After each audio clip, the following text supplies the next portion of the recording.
Okay, so I wanted to make a video here about how to deal with what I call dead space loss in the syringe. So I have a couple syringes here, and I'm using cranberry juice instead of actual GS. The viscosity is a little different, so things aren't exactly the same, but you can kind of see what I'm talking about, and the principles and the methods wouldn't change.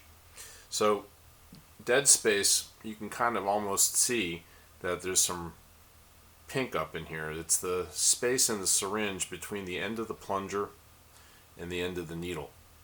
So when you measure out your injection, the measurements kind of start here and go up to here. So you're actually filling more than that into the needle, into the whole syringe.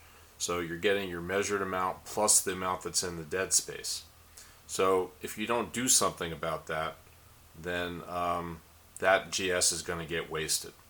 So let me show you that you can actually see the fluid by pulling back on the plunger after you've done a shot, and then you can see that there's some GS, well in this case cranberry juice, in the syringe. You can do the same thing with the 1 milliliter syringe, and you can see that there's some pink up in here, and now when I pull back, that GS ends up back in the syringe. So it's not an insignificant amount. Like in this case, if I try to get all of it down in there, it's somewhere between 0.05 and 1.1 ml. So over a number of injections, it really adds up. When I've done this with GS, which is a little thicker and gooier, it seems to always be about 0.08 ml. So over a large number of injections, that's a fair amount of GS to waste. So there's two methods that have been suggested for how to deal with it.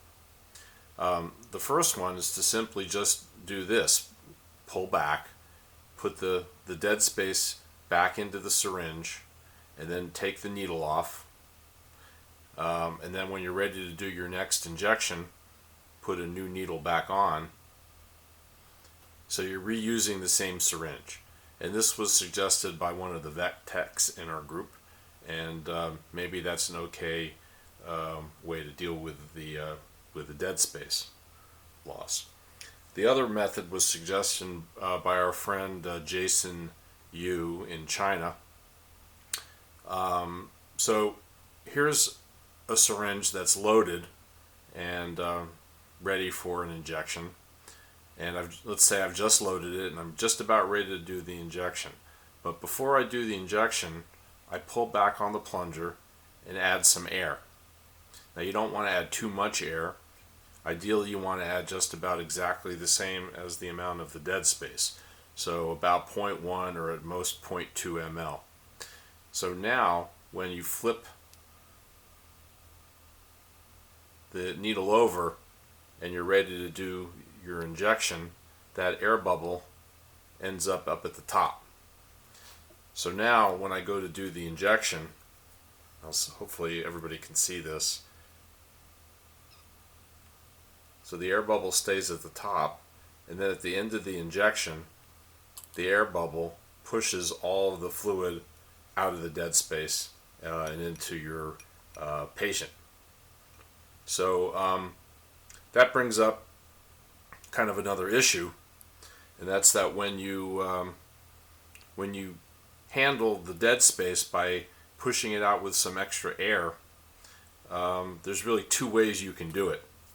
So if you make your measurement, let's say you wanted to do 2 ml and you pull this down to the 2 ml line, now you filled your syringe to 2 ml, which is from here to here, but there's more GS up in this spot. So if you add air on top of that and then push it all out, then you're pushing out actually more than the 2 ml, because it's going to be the 2 ml plus the amount in the dead space. So that's okay. If you do that, you'll be giving a slightly higher dose than what you planned, and other than the fact that that's going to use more GS over the period of your 84 injections, there's probably nothing wrong with doing that. You're just giving your cat a little extra GS.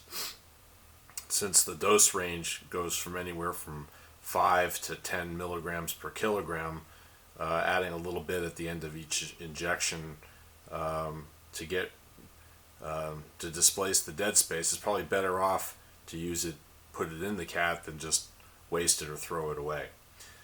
The other way, if you really want to be exact about your dosing, so if normally you were going to be at 2 ml and you wanted to give an exact 2 ml dose and not waste what's in the dead space, then you would actually only fill to maybe 1.9 ml.